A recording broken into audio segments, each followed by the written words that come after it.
Olá, meus amigos. Nós vamos começar agora uma live com uma pessoa muito especial que há muito tempo aqui no Rio de Janeiro, desde a minha meninice, na minha adolescência, eu acompanhava à distância, no primeiro momento, os trabalhos dele, as palestras, os livros. E muitos amigos falam: você precisa conhecer Newton Bonder.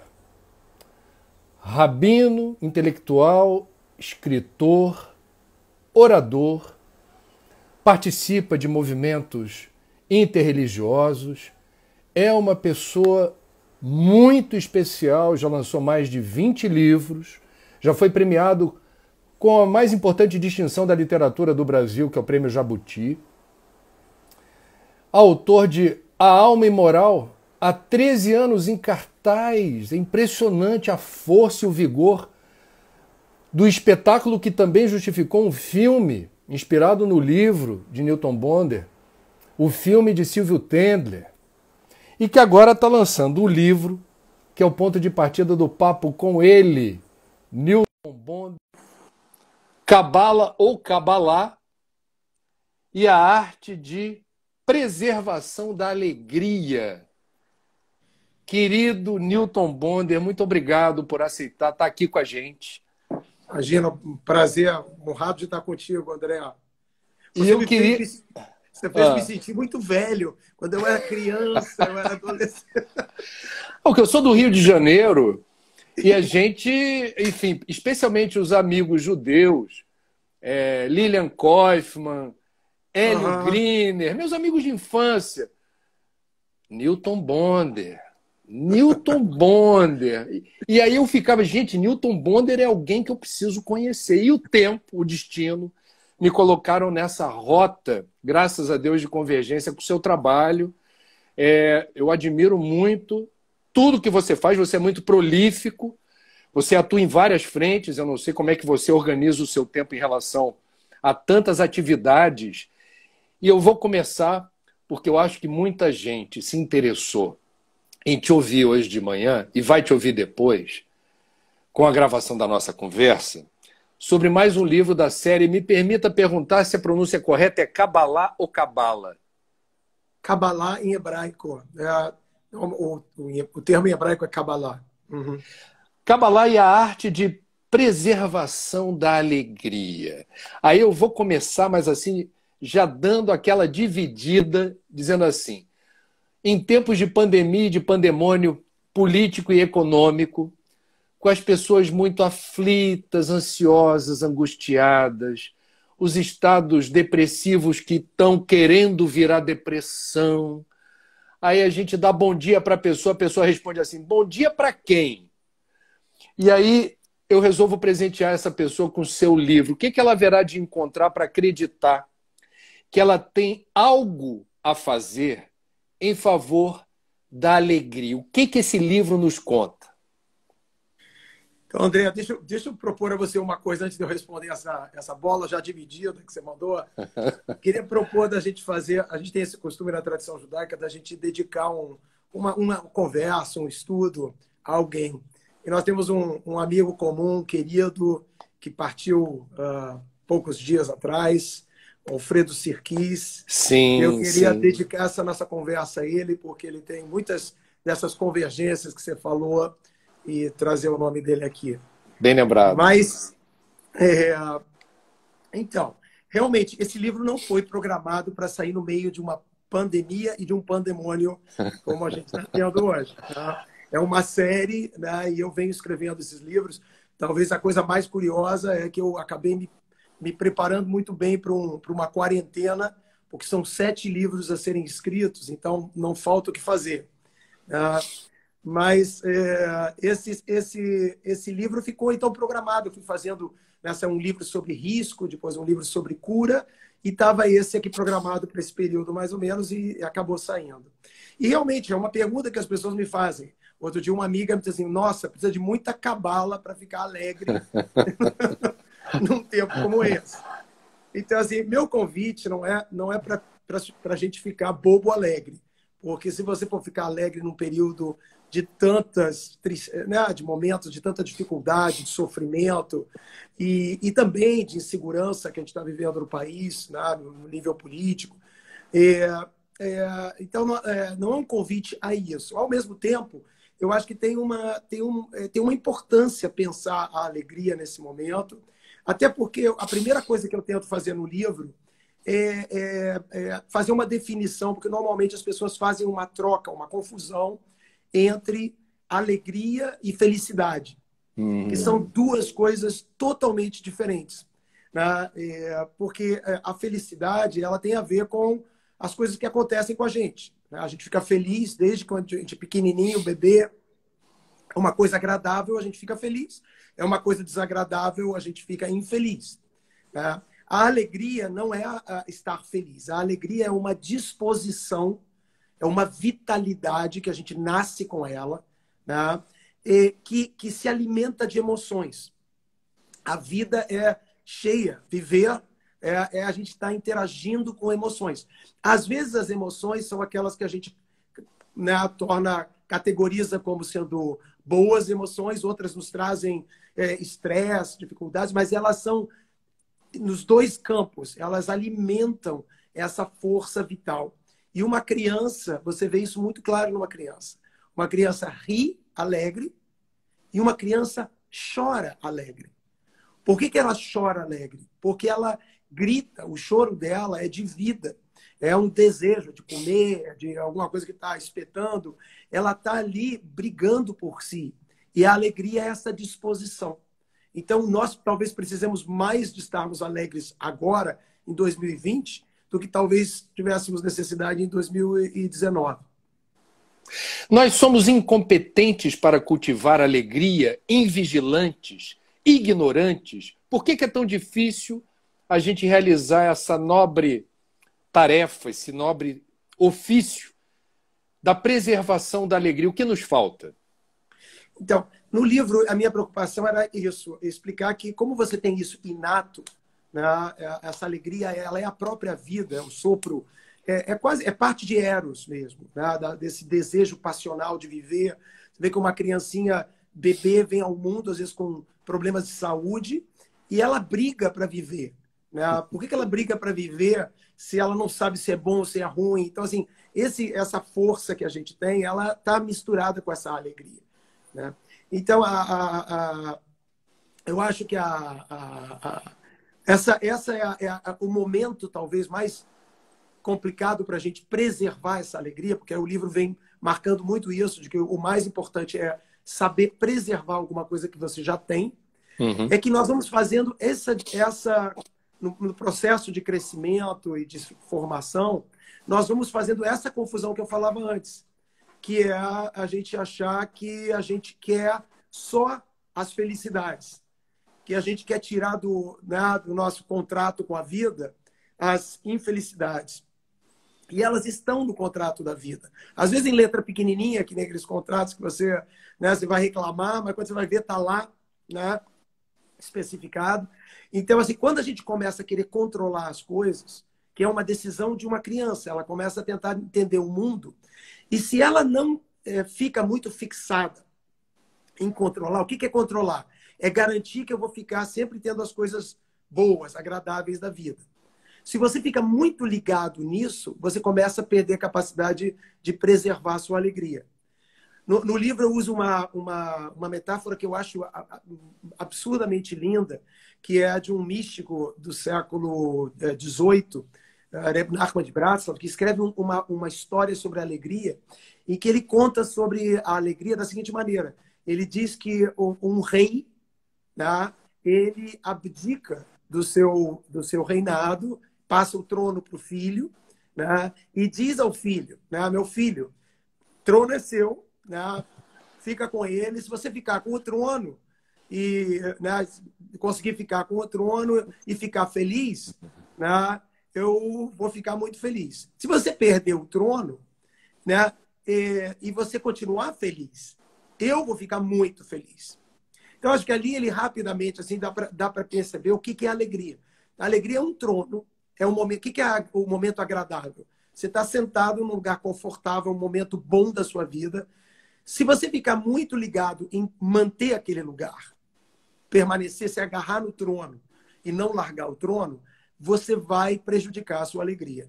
A capacidade de abdicar do trono, acreditando que tem outras emoções, outras alegrias a serem experimentadas, é a forma de você preservar, porque a alegria ela é dinâmica, como as emoções. Agora eu estou assim, agora eu estou assado, eu experimento isso, eu experimento aquilo. Então, essa tentativa de controle, de resguardar o trono alcançado, a alegria conseguida, é a maneira de estragar tudo.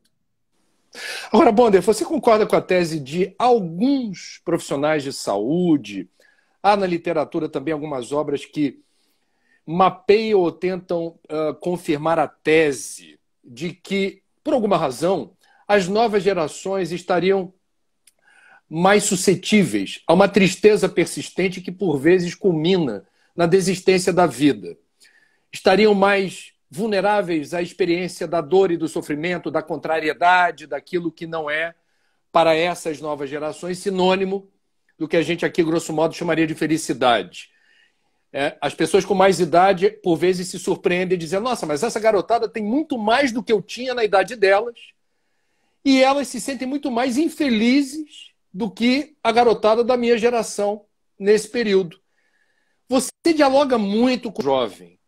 Então eu queria aqui beber da tua sabedoria em relação à tua interlocução com essa garotada, se você reconhece que de fato há uma insatisfação geracional e se essa insatisfação, por alguma razão, teria alguma singularidade ou diferença da insatisfação de outras gerações de jovens.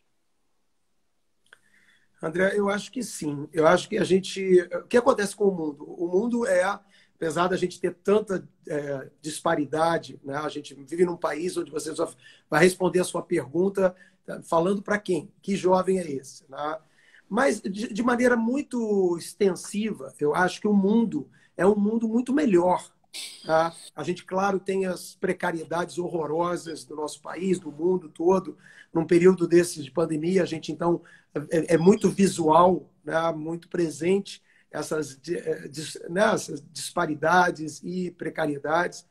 Mas o mundo inteiro é mais mimado hoje do que jamais foi. Né?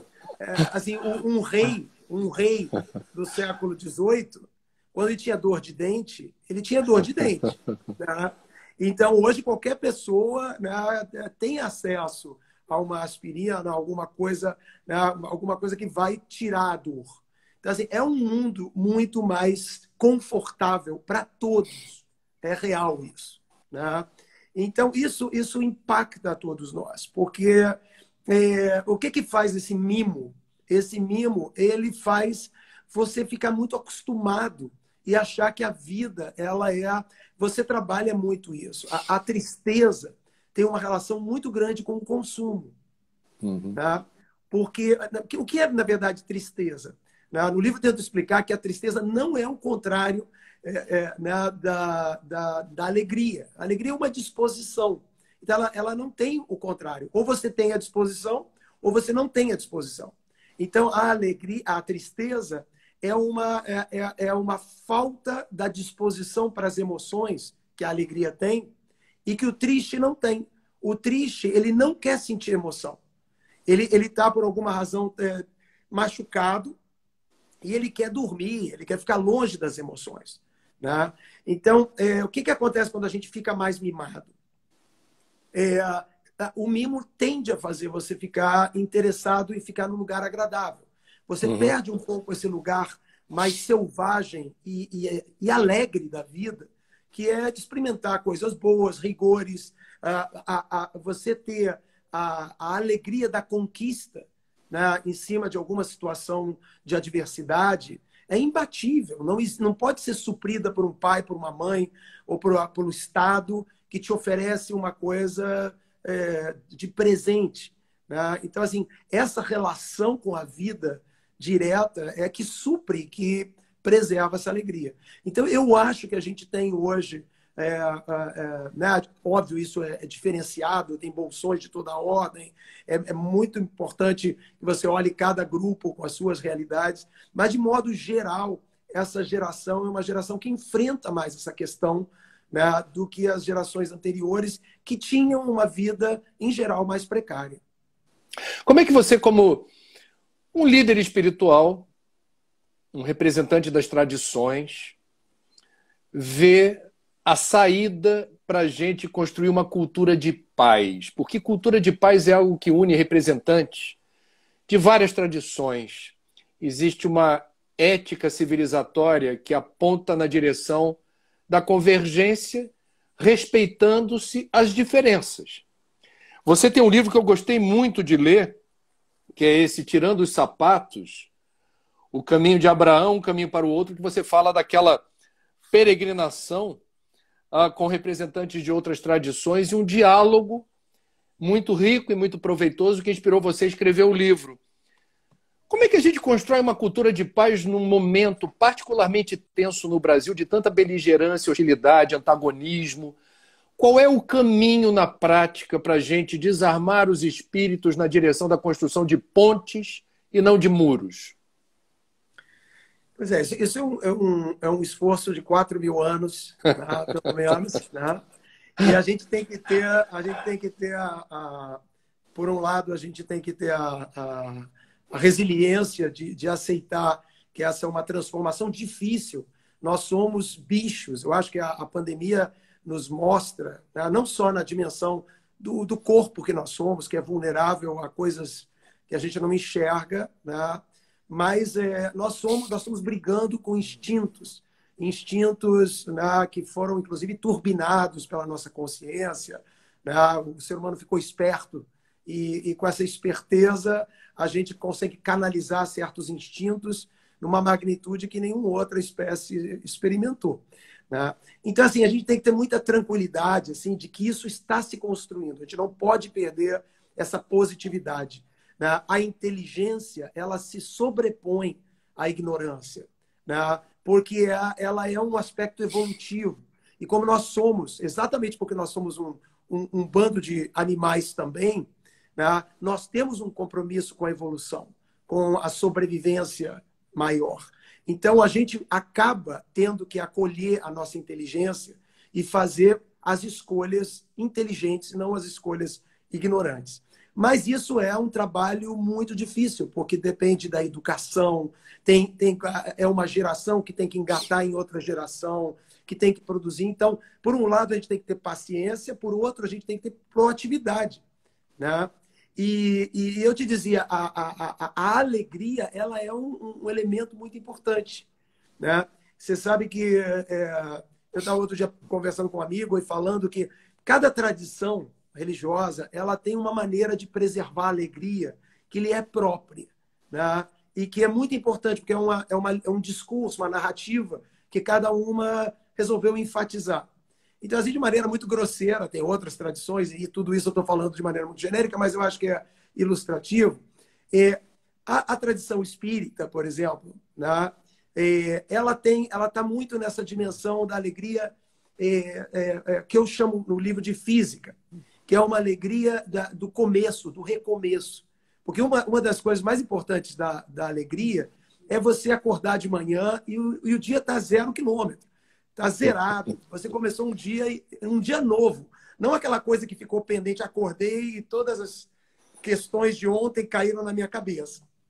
Então, a tradição espírita, ela tem essa coisa linda do gosto da vida, porque ela enfatiza a ideia do recomeço, sabe? As coisas terem essa coisa de não serem... A finitude, ela faz você ficar muito sem alegria, porque parece uma coisa que não recomeça nunca mais. Aproveita agora, porque vai acabar. Então, eu acho que tem esse lugar da alegria ali. Na tradição budista, tem o que eu chamo da alegria emocional, que é a alegria de você, em vez de ficar espertinho, fica desperto. Né? Então, a tradição budista, ela enfatiza muito. Fica mais desperto, fica acordado, porque as emoções, elas não vivem de você estar esperto. Muito pelo contrário, elas são soterradas pela cabeça. Né? Mas se você está desperto, acordado, olhando o que está acontecendo, você fica mais alegre nesse lugar emocional. A tradição judaica, né, ela está mais na alegria intelectual, que é a alegria que vem da autenticidade. Para que eu sirvo? Qual é a função do ser humano? Né? De pensar muito assim, qual é a nossa função, qual é o sentido da vida humana. E aí ela tenta produzir essa alegria de você estar fazendo o que você deveria fazer. Eu acho que é um pouco a resposta também, todas elas são, né? Mas a resposta que você estava me perguntando, a paz é as pessoas se sentirem a serviço da vida, e não a vida a serviço delas, né? Que é uma chave muito importante. E, por último, a espiritual, que tem a ver com a graça, né? Que eu chamo da alegria espiritual, é a graça, que eu acho que é muito a tradição cristã, né? Que vê muito na figura de Jesus, né? Que é gracioso. Gracioso no sentido de que as coisas são gratuitas, o amor é gratuito. Ao desvalido, à prostituta, né? E a gratidão. Grato e graça são a mesma coisa.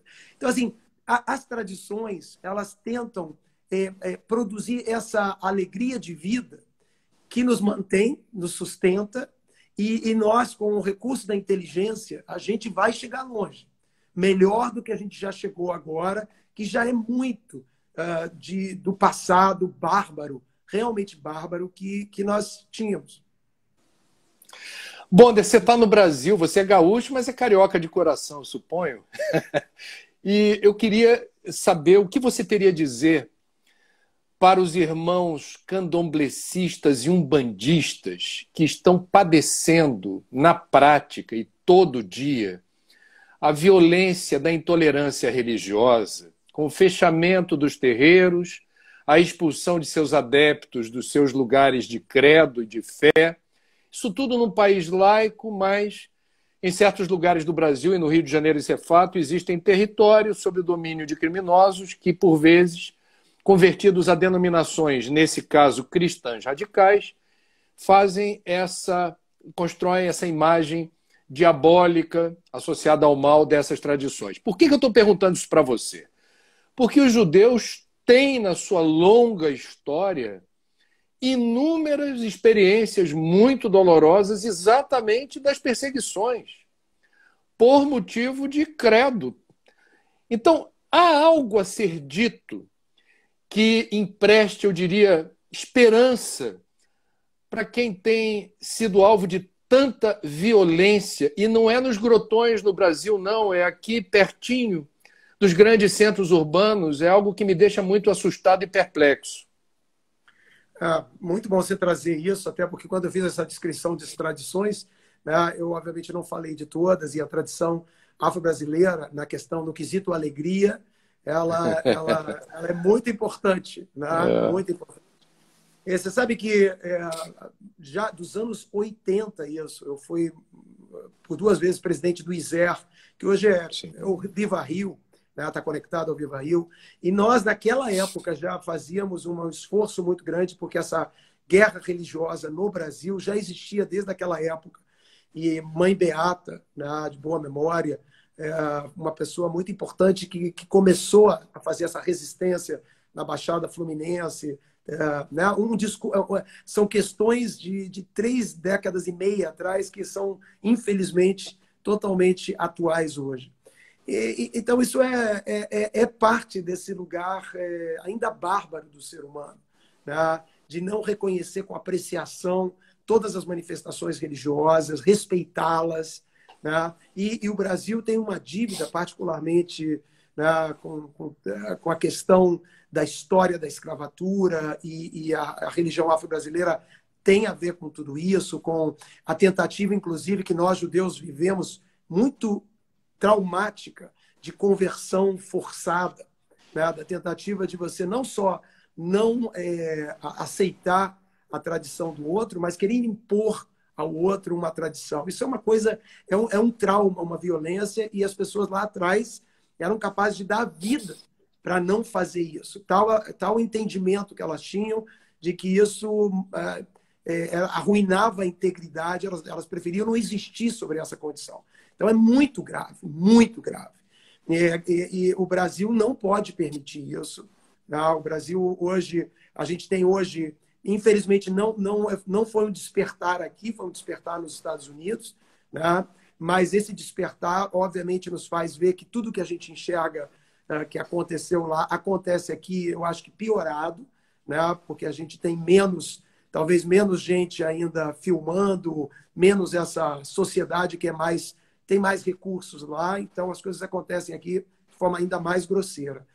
Eu acho importante, muito importante para aqueles que são descendentes né, que são praticantes da religião afro-brasileira aqui, de se organizarem muito e terem, obviamente, o suporte de toda a sociedade e fazerem uma coisa que é uma resistência que a tradição judaica sempre se pautou, que é meio gandiniana. Né? Desobediência civil. Exatamente, uma desobediência civil que vem marcada por uma cultura de paz, que o ativismo, né, das novas gerações, ensinar as novas gerações sempre a buscar o estudo, as coisas, as práticas boas, né? E esse ativismo de desobediência com práticas boas. Então, assim, o que a tradição judaica foi uma forma de resistência muito importante. Os judeus sofriam muito, e aí você o que você vai ensinar ao seu filho? Vendetta, né? Ódio ao que fizeram a você? Não. Você mira no futuro, não esquece as coisas que te aconteceram no passado, mas você mira no futuro. E você quer que o teu filho não tenha um coração amargo, que ele tenha valores bons e que tenha, obviamente, consciência para poder demandar e exigir seus direitos. Né? Então, essa é hoje uma questão primordial para o mundo e para o Brasil também. Bonder, te incomoda como rabino, doutor em teologia, com a formação robusta que você tem, ver tanta gente se aventurando a falar por aí de Cabalá ou Cabala, fazendo centro de estudo, procurando se aprofundar, nem sempre, talvez, com as melhores ferramentas de compreensão de algo que não me parece tão transparente, tão fácil. Não sei se eu estou falando algo equivocado aqui, mas não é algo simples. Não é para qualquer iniciado que tem uma ou duas leituras ou frequenta uma ou duas aulas começar a falar por aí de um conhecimento ancestral e que se revela de forma, por vezes, metafórica, alegórica. Qual é a tua visão da moda da Cabalá ou da Cabala e que ferramentas ela traz para o mundo? Você acha interessante que nos dias de hoje a gente, de fato, se aproxime desse conhecimento? Você vê que é engraçado que a Cabala tem esse problema há séculos. Tá? Quando ela emergiu lá na Península Ibérica, nos anos 1200, ela atendeu muito esse desejo mágico, né? Uhum. Que é a maneira pela qual ela hoje está sendo apresentada. E você está falando, esse interesse das pessoas de aprenderem segredos, né? De que a Cabala tem segredos, que vai resolver, trazer o homem, o amado, trazer a riqueza, o dinheiro. É muito engraçado porque são essas coisas assim, muito terrenas que as pessoas estão buscando. Então, é uma leitura equivocada. A Cabala ela é mágica porque ela era um instrumento de interpretação. Uma das coisas muito bonitas da sabedoria judaica era o investimento na interpretação. E, então, assim, e a interpretação ela é mágica, porque você olha o literal e você não sabe interpretar, você lê uma narrativa literal. Quando você sabe interpretar, aquilo fica mágico, porque aquilo ganha. Como assim? Está escrito isso? Cadê isso? É quase um abracadabra mesmo, né? Você tira de um texto uma coisa que não está escrita, né? Então, assim, esse lugar é um lugar que eu acho que é distorcido. E ele é distorcido nesse lugar de consumo, né? Ele é exatamente, a gente falando de alegria, ele não é um promotor de você preservar a sua alegria. Ao contrário, ele quer que você seja feliz, que você consiga a felicidade, que você, né? Ele acrescenta, ele sublinha esse desejo por controle, né? E a vida, ela é cheia, como eu disse, de emoções que não são só essa felicidade. Essa felicidade seria muito empobrecedora da vida. A vida, ela tem o se ralar, ela tem isso, faz parte, é alegre isso. Então, essas leituras espirituais, e todas elas, que tentam vender um produto, né, é claramente direcionada para um produto, elas são do mundo do consumo. Né? E o mundo do consumo é o mundo dos tristes. Quem gosta de consumir é alguém que não sabe o que fazer mais na sua vida. E provavelmente não quer viver emoções. Porque o consumo, ele supostamente é emoção repetitiva de oba, peguei, oba, ganhei. Né, de você alimentar a sua felicidade. Então, é um caminho espiritual bem equivocado. Bonder, a que você atribui esse mega sucesso de A Alma Imoral? Porque vamos combinar, uma peça que está em cartaz há 13 anos, que teve a sua versão cinematográfica com o querido Silvio Tendler, companheiro lá da PUC, genial, e um cineasta que empresta seu prestígio à sua obra igualmente prestigiada, tem uma força também inerente a essa linguagem audiovisual da Alma Imoral. Eu, por sinal, vi a peça em São Paulo, veja você, eu não vi no Rio. E ela tem, de fato, alguma coisa que eu queria que você descrevesse. Eu não vou aqui me aventurar nesse território. O que a Alma Imoral traz que justifica longevidade, sucesso, diferentes resoluções de apresentação dos textos e do que esses textos inspiram? O que é a Alma Imoral? Eu acho que tem que ter uma conjunção de coisas. Assim, né? Tem a conjunção do texto, né? E depois da maneira muito brilhante que acaba sendo a adaptação com a Clarice Nisquier. O livro tinha, eu lembro que quando eu escrevi esse livro, e eu vinha de uma série de livros, até as minhas cabalas são sempre sobre a forma sistêmica da interpretação. E eu tinha feito uma trilogia que era muito bem sucedida, aquela Cabala do Dinheiro, Cabala da Inveja, né? E tive um livro, Segredos Judaicos. Eu sei que a Alma Imoral veio numa sequência de livros que tinham muito sucesso. E quando a Alma Imoral saiu, no primeiro momento, assim, ele não teve um resultado bom, mas menor do que os outros livros. Mas eu tinha muita sensação de que a Alma Imoral tinha uma mensagem importante, né? Que era uma mensagem muito aos nossos tempos, porque a gente vive num período maravilhoso onde liberdades foram conquistadas, né, pelo ser humano. E uma dessas liberdades é de aprender a se livrar de si mesmo, né? Uhum. Que é a moral que a gente uma roupa que a gente acaba vestindo, né? E que às vezes ela é perfeita por um tempo, mas em dado momento você cresce, você fica com a canela de fora, aquilo não serve mais para você, né? E então assim, a religião, né, muitas vezes é o bastião que guarda a moral de toda forma, e que é um lugar muito importante e sagrado. Mas ela tem que ser permeada da vida de tal maneira que ela não coloque uma pessoa numa camisa de força, né? Que as pessoas possam viver a sua vida no gênero que elas escolheram para si, nas escolhas que elas fizeram para a sua identidade. Essa autenticidade, ela é oxigênio. I can't breathe. Ninguém consegue respirar se não tiver essa autenticidade sua potencializada, realizada no mundo, né? Então, assim, a Alma Imoral acho que fala disso, né?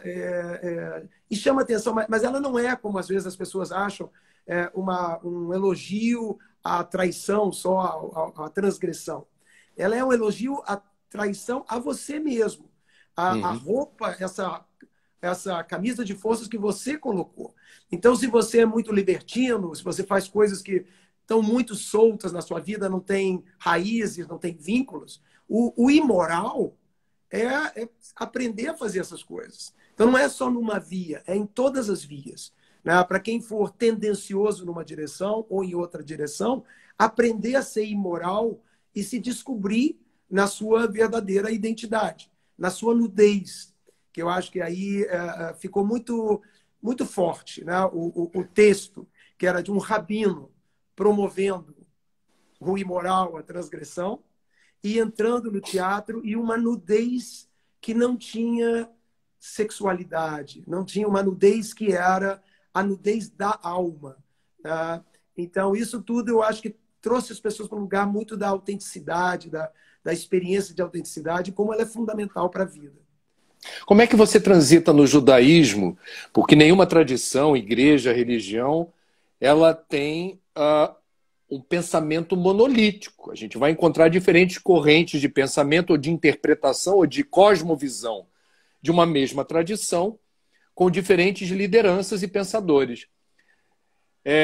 Na minha juventude, não se sinta velho, mas na minha juventude, quando a gente ouvia falar do teu nome, você era muito, e ainda é, popular entre a garotada, que reconhecia em você exatamente essa capacidade de fazer a releitura sem trair os princípios do judaísmo, mas de uma maneira inteligível, que soava como música, e ainda soa, para quem na vida experimenta os hormônios em ebulição e tem empatia com esse discurso também. Eu não quero te constranger, mas é uma pergunta rápida, assim. Não existe para você se perceber por vezes uma voz dissonante, é algo que causa alguma dor ou desconforto ou faz parte do jogo, dentro do judaísmo?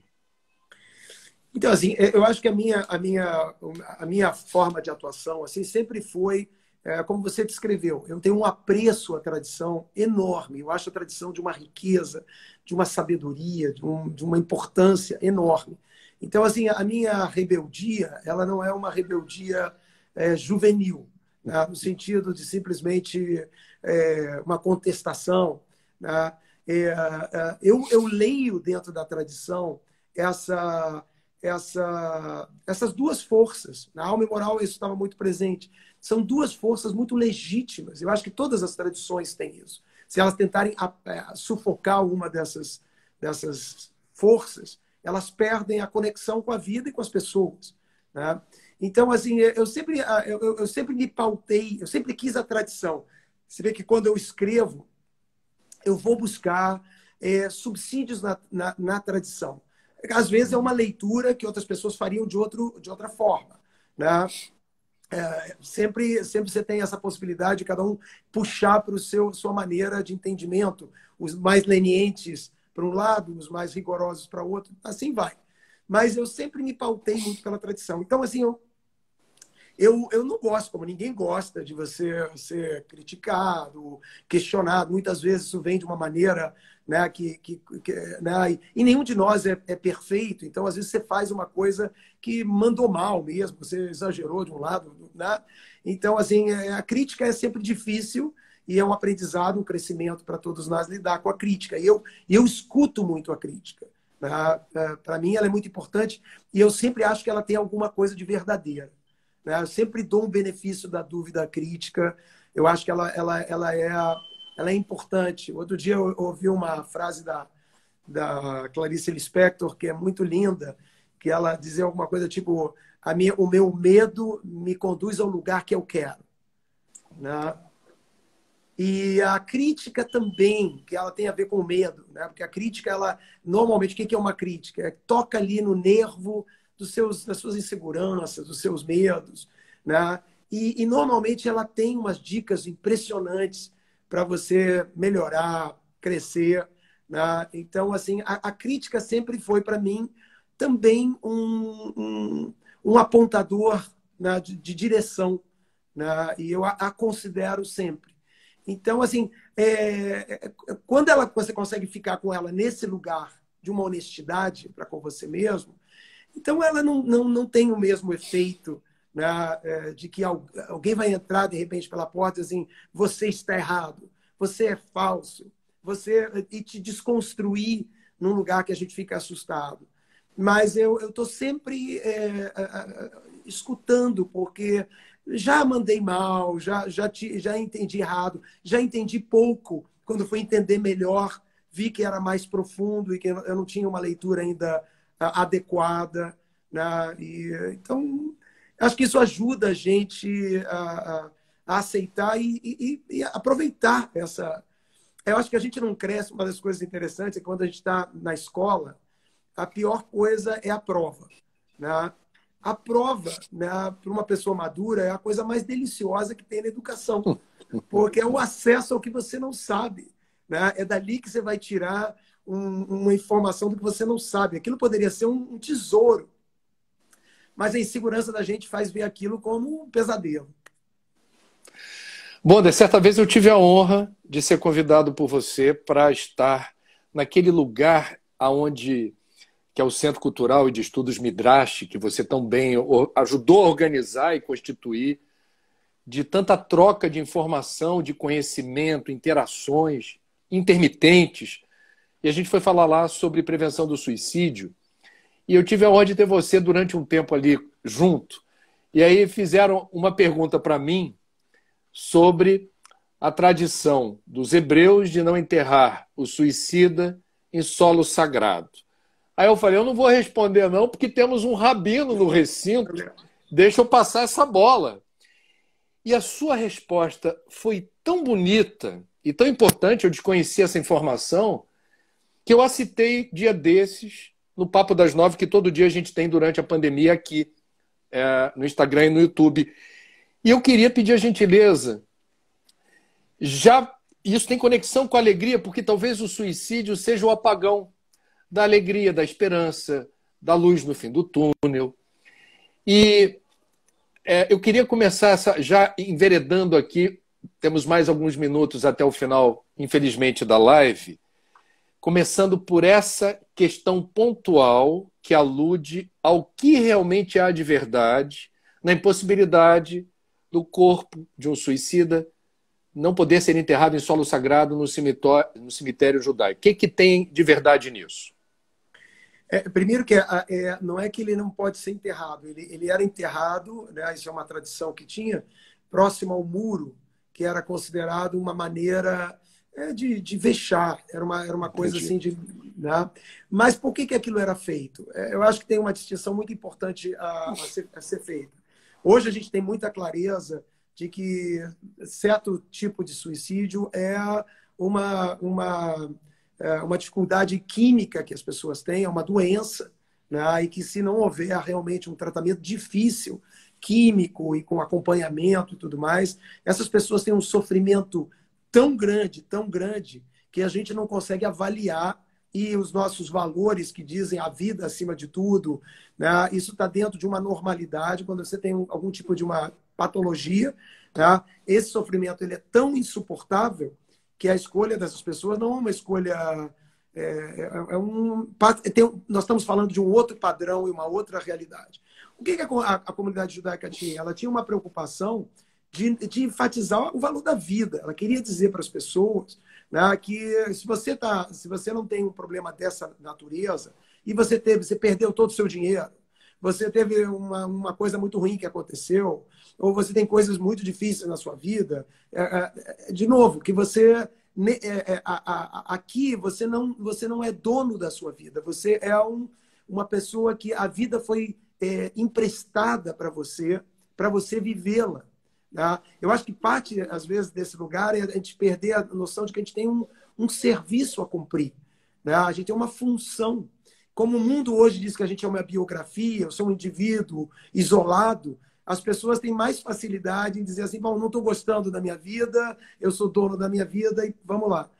Então, assim, eu acho que é muito importante entender que, primeiro, hoje a gente não faz isso, tá? A gente reconhece hoje que a gente tem todo tipo de capacidade de identificar as coisas, então as pessoas não são tratadas dessa forma, a gente não precisa mais disso, talvez se fosse uma maneira mais antiquada de você dar uma mensagem para o povão, para um grupo de pessoas que tinha menos acesso à educação e tudo. Hoje é muito importante a gente continuar. A gente tem questões muito importantes na nossa sociedade hoje sobre a questão da eutanásia, né? Porque a gente vive um mundo também complexo, onde a morte hoje é dificultada, às vezes, pela ciência, pela medicina, de uma maneira desumana. Então, todas as questões voltaram, né? Então, a gente tem muitos tipos de suicídio. Mas hoje a gente considera todo mundo que tenha, infelizmente, né, praticado o suicídio, a gente considera essa situação como uma situação onde a gente não tem comprovação de que lugar era esse, né? Então, ninguém julga e condena dessa forma. Né, você teria que, para você ter essa condição hoje na tradição judaica, você teria que chegar para a pessoa que está se suicidando e dizer: sabia que você vai se suicidar? Sim, eu sei. Sabia que ao se suicidar você está afirmando, tirando o valor da vida? Sim, eu sei. Teria que ser um ativismo, né, por esse ato, para isso poder sofrer algum tipo de punição comunitária. Então, a gente não tem mais essa prática, mas o valor da vida é fundamental. É tão importante a gente chegar. Você faz esse trabalho, né, eu sei, que eu acho que é muito lindo, de ajudar as pessoas a despertar. Porque quando você não tem uma doença que leva você para esse caminho, eu acho que as pessoas estão num lugar que é pouco acordadas. Né? É como se a gente estivesse tendo um pesadelo, né? E fôssemos meio insones, né? E pessoas com insônia e sonâmbulos, assim, andando com um pesadelo para lá e para cá, e ninguém consegue acordar a gente para a gente sair e ver que tem saída. Tem uma maneira de fazer isso. Né? Que você, de daqui a 5 anos, ia olhar para você: como assim você pensou em me tirar do mundo? Como você pensou em não me deixar viver a vida de daqui a 1 ano, 2 anos, 5 anos, 10 anos, que pode trazer tantas coisas lindas? Então, quando a gente encontrar uma pessoa sonâmbula, né, com um pesadelo, a gente tem que tomar muito cuidado, porque um pesadelo, você não pode acordar a pessoa sopetão, mas é uma coisa muito sagrada acompanhar essa pessoa até ela ir aos pouquinhos acordando, e ela mesma dizer: que louco, que pesadelo louco que eu tive. Você tem tido contato, especialmente nesse período de pandemia, ou tem conhecimento do acréscimo do número de pessoas que estão em desacordo com a esperança, com otimismo, com ânimo, com a ideia de que tudo passa, que daqui a pouco a gente estará vivendo uma outra realidade, que a gente não deveria se pautar agora apenas e tão somente pelo fotograma de uma realidade eventualmente muito hostil. Eu queria saber, você, como líder espiritual e como conhecedor dessas ferramentas de interpretação da Cabala, como, eventualmente, nesse grupo que nos acompanha aqui, ao vivo, e que esteja padecendo um sofrimento dessa magnitude, assim, dessa desesperança. Porque sem esperança as pessoas... Falta tudo, né? Esperança é o combustível da vida, né? Eu vou acordar, vou levantar de manhã, não sei o que vai acontecer, mas eu espero que seja algo bom. Eu vou me lançar. Você fala isso, inclusive, da questão dos riscos, né? Quer dizer, no livro da Preservação da Alegria, você coloca essa questão, está no contexto, e a gente toca a vida. Há algo a ser dito? Há algo que dizer? Ou é melhor a gente se ater a uma escuta amorosa, complacente, que não é pouca coisa, faz a diferença também? O que o rabino, o que o estudioso, o teólogo Bonder tem a dizer para quem sofre desse lado sombrio da existência? Então, André, se você está lidando com uma pessoa que teve uma perda direta na saúde, ou diretamente uma pessoa que está enlutada, essa postura amorosa, de presença, mais do que fala, ela é o importante. A tradição judaica diz isso: quando você está diante do seu morto, você não fala, né? Você fica junto, você não vem com explicações, com ideias teológicas ou racionais, você suporta acompanhar a dor daquela pessoa, que é onde ela está, que é a coisa mais bonita e carinhosa, afetuosa que você pode fazer com uma pessoa, estar com ela num lugar difícil, né? Mas para as outras pessoas que estão nesse lugar mais abstrato, das limitações que a vida trouxe, de frustrações para alguns projetos que a gente não está podendo viver, e o medo, né? O medo pela saúde, né? Nesse lugar mais abstrato. Aí eu acho o seguinte, a gente tem que ter esperança, é a mesma coisa que alegria. Alegria e esperança são a mesma palavra. Né? E a alegria ela é uma positividade. Ela não é nem otimista, nem pessimista. Veja que otimista e pessimista são áreas de realidade. O otimista quer dizer, vai ficar tudo bem, vai ficar tudo bem. Né? Mas há uma alienação. Como assim vai ficar tudo bem? Às vezes você vê uma pessoa muito doente, e aquela pessoa assim, vai ficar tudo bem, vai ficar tudo bem. Você não está ajudando em nada. A outra pessoa fica mais, às vezes, desconfortável com aquilo.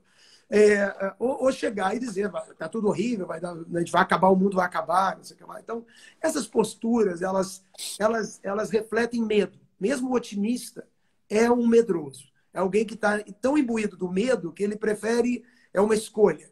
Né? Que nem a gente tem aquela escolha de fight or flight, né? de brigar ou fugir. Né? O otimista, ele foge. O pessimista, ele quer brigar. Ele quer estar pronto, né, na trincheira para o fim do mundo. Não é nenhuma dessas coisas. É ser otimista, acordar de manhã, né? Agradecer pelas coisas que estão no lugar, né? Perceber que tem outras que estão fora do lugar, com alegria, tentar proativamente avançar essas coisas que estão precisando de ação. Né? E essa é a grande pergunta. Quando a gente vai para a pergunta, por que essa pandemia? Né? Por que isso aconteceu? Né? De novo, o contrato da vida. Lê as letrinhas lá embaixo, as pequenininhas. Né? Tá tudo no contrato. Ninguém te prometeu que ia ser só. Né? Lê o contrato e em vez de ficar esse sujeito que fica, né, nesse lugar carrancudo, chato, né?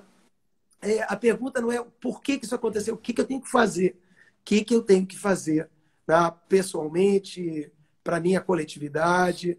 E essa positividade, o alegre quer fazer, ele quer se envolver.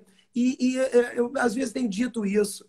Esse ano de 2020, ele tem um potencial de alegria maior do que outros anos. Porque se a alegria é uma disposição às emoções, esse é um ano que a gente está tendo emoções. Você vai lembrar de 2020, se eu te perguntar como foi 2016? Vai ter que ficar pensando assim, o que foi 2016? Qual a viagem que eu fiz mesmo? Você nem lembra da viagem. Né? Não sei o que lá. 2020, eu não precisava falar nada. As emoções vão pular dentro de você. Né? Então, assim, o potencial alegre desse ano, de envolvimento humano com a sua vida, com a sua família, com a sua comunidade, ele está ampliado. Há uma ampliação. Né? Se vai ser, a gente vai dar um salto de consciência ou não vai, né? Porque vai depender, algumas áreas talvez sim, outras áreas não. O ser humano está há 4.000 anos querendo a paz que você mencionou. Vai levar um tempo ainda, tá? Mas a gente tem que garantir aos nossos filhos, à geração futura, de que a gente vai para um lugar um pouco melhor do que esse que a gente viveu. E eu acho que é isso, ficarmos positivos, alegres, preservem sua alegria, guardem, esse é o tesouro, esse é o tesouro, não está no banco, é a sua alegria. Então, assim, se você está precisando de ajuda, procura ajuda, você tem que restabelecer a força da sua alegria, ela vai te conduzir até o último momento aqui nesse mundo, né, para você se sentir que cada minuto dessa sua existência tem uma surpresa, a gente voltar a ser criança. Né? A criança passa o dia inteiro coletando emoções, ela não quer dormir de noite, né? Só triste que quer dormir, criança quer ficar acordada, você tem que botar ela à força na cama, né? E a gente tem que viver a vida assim como uma criança. Até o último momento da vida, a gente tem que estar querendo emoções e até que alguém vem lá e diz, cara, tu tem que dormir, vai lá, acorda. Que lindo, lindo que você falou. Existem alguns teólogos que dizem que Deus não seria soberanamente justo e bom se impusesse a experiência da dor e do sofrimento às criaturas, sem lhes dar a condição de remediar, minorar, enfrentar, lidar com essa dor e o sofrimento. Certa vez, fazendo uma reportagem sobre depressão e transtorno de ansiedade, eu entendi que deveria entrevistar uma pessoa conhecida que estivesse passando por um problema sério de saúde relacionado a isso. E fui procurar um religioso, um padre. o padre Fábio de Mello, que é muito conhecido por ser o padre gatão, que canta, que tem presença nas redes sociais, etc. E o padre disse que teve um transtorno de pânico, seguido de uma depressão profunda, e que num dado momento ele cogitou realmente, ele teve a ideação suicida e resolveu procurar ajuda e resolveu esse problema. Eu perguntei a ele, Bonder, ele sendo um padre que na tradição católica faz essa mediação com Deus, para os católicos. Portanto, um homem de fé. Aonde estava Deus no momento em que ele cogitou da possibilidade de se matar? E ele respondeu dizendo, André, Deus estava onde sempre esteve. Eu é que não consegui acessá-lo. Eu queria te ouvir falar sobre Deus. Queria entender porque parece que também a própria palavra ela é omitida, porque a gente não deveria ter a pretensão de contemplar numa palavra, num som, algo tão difícil de ser compreendido nessa dimensão e pela nossa suposta inteligência. Mas esse sentimento do sagrado, de uma força superior que não é contra nós, é a favor de nós. Eu queria ouvir você, por gentileza, falar sobre isso, por favor. Nos minutinhos que a gente tem aqui, vamos lá. Você sabe que para rabinos, uma vez juntaram rabinos onde eu estudava, no seminário onde eu estudei, rabinos e eram pastores num seminário que ficava em Nova York, em frente ao seminário rabínico, e para uma aula de filosofia sobre Deus. E aí os rabinos não sabiam o que dizer, porque a gente não fala sobre Deus, assim, no sentido de que Deus, como é um dos mandamentos, que você não faz uma imagem. Então, eu tentar descrever Deus, seja esse velhinho de barbas longas, que já virou um homem, que já virou masculino, que já virou, né, com corpo humano. Né? Então, tudo isso é um lugar que a gente deve evitar. Mas eu entendo, obviamente, o que você está perguntando, e assim, é a grande questão do ser humano, né? É essa questão toda das imperfeições do mundo, do sofrimento. Uma das respostas que a tradição judaica tem, teológica, é de que a gente só existe porque Deus fez um espaço, abriu um buraco ali, abriu um espaço para a imperfeição, senão você e eu não existíamos. Não tinha lugar para a gente no lugar perfeito. E não tinha o que fazer aqui. Nós não teríamos o que fazer aqui num lugar de sermos co-participantes de uma transformação, de uma conquista. A vida do comer, dormir, beber, ir ao banheiro, ninguém precisa disso. Para que eu preciso disso? É um fardo. Para que eu preciso viver isso? Prazeres, não sei o que, mas e aí acaba e termina. Para que essa história? Então, assim, tem que ter uma função. A gente tem que ter uma razão de estar aqui. E essa noção de serviço, de estarmos a serviço de algo, que não é um projeto pessoal, não é uma biografia do Newton Bonder que eu tenho que construir, dar prazer no Newton Bonder até ele ficar feliz e morrer com 120 anos feliz. Não é essa a nossa história. A gente tem que acordar disso. Né? E eu acho que essa é uma das transformações. Para mim, a questão de sustentabilidade do planeta, ela tem a ver com essa mudança de chave, que as pessoas não sabem o que fazer na vida a não ser consumir e ter prazer. A gente precisa de um prazer limpo, clean, né? Para poder viver com sustentabilidade. Que prazer é esse? É servir. É o contrário. Ao invés de você estar aqui recebendo, você veio aqui para ofertar dos dons que você tem, das possibilidades, das capacitações que você tem. Isso é o compartilhar, é o único lugar que faz sentido. Então, assim, a vida é difícil para a gente entender, os sofrimentos, as imperfeições. Né? Quando a gente fala, um Deus perfeito, como é que imagina uma coisa toda errada como essa aqui? Né? Mas você não está entendendo que talvez é exatamente esse um jogo de participação, de acordar. O que é o acordar do ser humano? É enxergar essas imperfeições. Algo que talvez a matéria não enxergasse. É uma forma, é um jogo pela qual isso pode acontecer. Então, eu acho que é muito importante a gente sempre se perguntar, quando a gente acha que está tudo errado, vai acabar, não sei, que está tudo errado, que eu acho que é muito mais provável que a gente esteja com o conceito errado do que as coisas estejam erradas.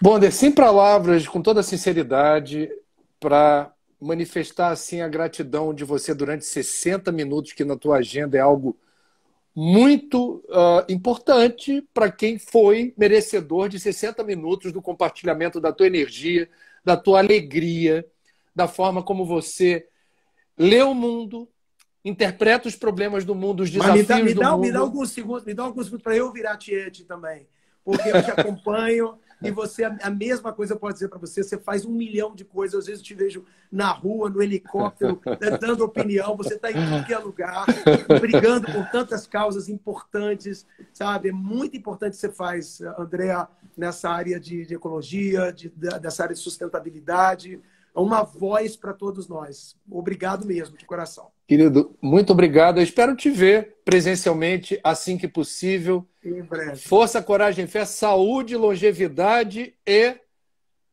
cabala e a arte de preservação da alegria, que só esse título já deveria concorrer de novo ao Jabuti. E vamos combinar, já ganhou o interesse e a curiosidade de todo mundo. Fica com Deus, querido. Obrigado, viu? Fica bem também. Tudo de bom. Um abração aí. Tchau, tchau. Tchau.